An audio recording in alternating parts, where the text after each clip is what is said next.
He's dead. There goes our chance to gain more information. And again, even if we had managed to capture him alive, judging by the way he was acting...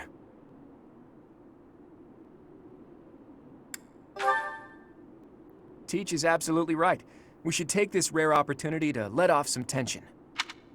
It's been a long time, Claude. I'm glad to see that you're safe. Same. I haven't seen you since the nightmare that was Gronder. She really did come to help us. You must be a bunch of soft-hearted suckers, huh? If you really felt that way, you would not have set up a defensive battle in the hopes that we would come. It worked out only because we made it in time. Were you really so confident that we would answer the call? Of course. I knew you wouldn't hesitate to put yourself second and come running to our aid.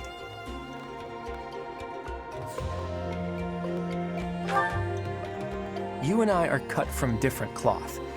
I wouldn't make a move unless I could gain something from it. You've always been just the opposite. And of course, I've always been fond of taking dangerous risks. After all, I sent that express messenger before you had even recaptured the kingdom capital. If all went to plan, I knew you'd recapture it soon, and then respond to our request for aid. It was riskier than usual, I'll give you that, but it was the only card I had to play, so I took the gamble. You crossed too many dangerous bridges for my liking. I know. But that ends today. What do you mean? Here, take this. Use it however you see fit. The legendary bow Failnaught. Isn't this the hero's relic of House Regan? Hold, Claude.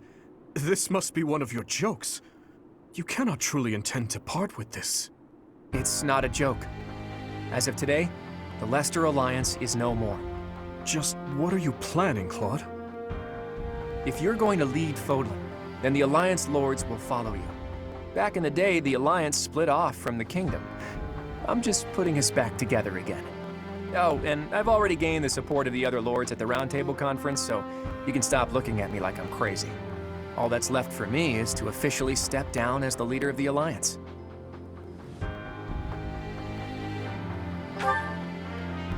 I'm leaving Fódlan. There are things I have to do, dreams I need to see to fruition. That's why I became the Alliance leader to begin with, actually. But it left me no time for what I was really after. You'd better not take on too many responsibilities yourselves, or else you'll end up in the same boat.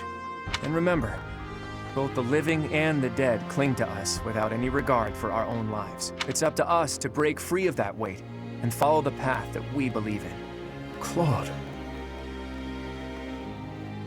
Oops, I almost forgot the most important thing. If you're looking for Rhea, apparently she's being held captive in the Imperial capital.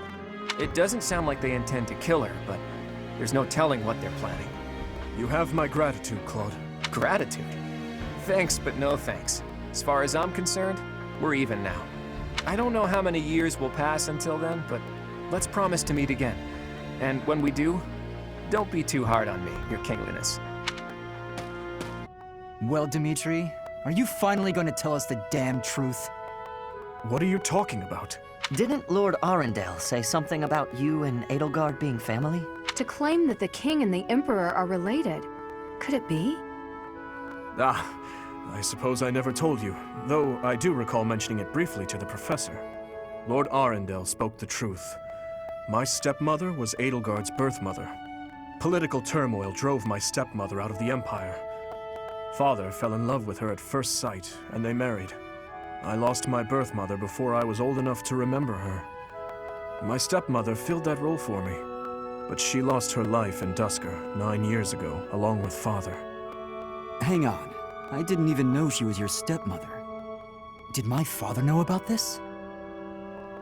Yes, all those who were close to my father knew, including Rodrigue.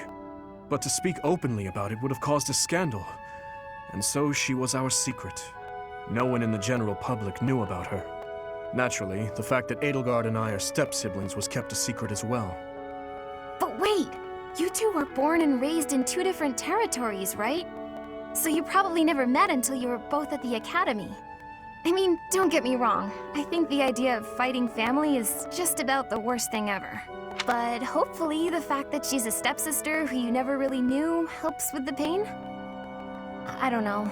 It was just a thought. I am afraid that's not the case. Though it was only for a short time, Edelgard once called Ferdiad home. It was a long time ago, but she was a cherished friend of mine. Wait! I remember now! She was that girl, wasn't she? The one you gave a dagger to! So, your little girlfriend was Edelgard. Sylvain, if you have any more foolish things to say, please hold them for later. I do have a few more in my sleeve, but they can wait. Go on, Your Highness. This is important for us to hear. She may be a hated enemy now, but the Emperor is your old friend and your stepsister. Can you bring yourself to kill her? I will kill her, if I must. But if there is any chance that the world she seeks to create could be a just one, then I would love to see a future in which I may reach out my hand for her and have her reach back. That said, I have no intention of letting my personal feelings cloud my judgment. Too much is at stake. Your Highness, I think you should meet with the Emperor and at least try to talk to her. If there's any hope of ending this war without more bloodshed, we have to try. Besides, killing your own family, I'm sorry, but it's not right. I think so too. And you are right that we should at least try. I see. So my uncle's defeat is beyond doubt? Yes, Your Majesty. I have confirmed it via countless channels. I advise that we accept this as a drop of joy amid a pool of sorrow. Pretty words, but I'm afraid we can't rest until the joy outweighs the sorrow. And for that to happen, it now seems we must confront them all at once. Dimitri, who took back Ferdiad, Claude, who managed to protect the Alliance, and that professor, who is successfully mobilizing the Knights of Seiros. What will you do, Your Majesty? Pull back our forces. In the west to Aryan Road. In the east to... Fort Merceus, I presume. There is no better place for such a confrontation, after all. Indeed. And dispatch the Death Knight to guard it. He can buy us some time. In the meantime, I will... Forgive me, but I must speak bluntly.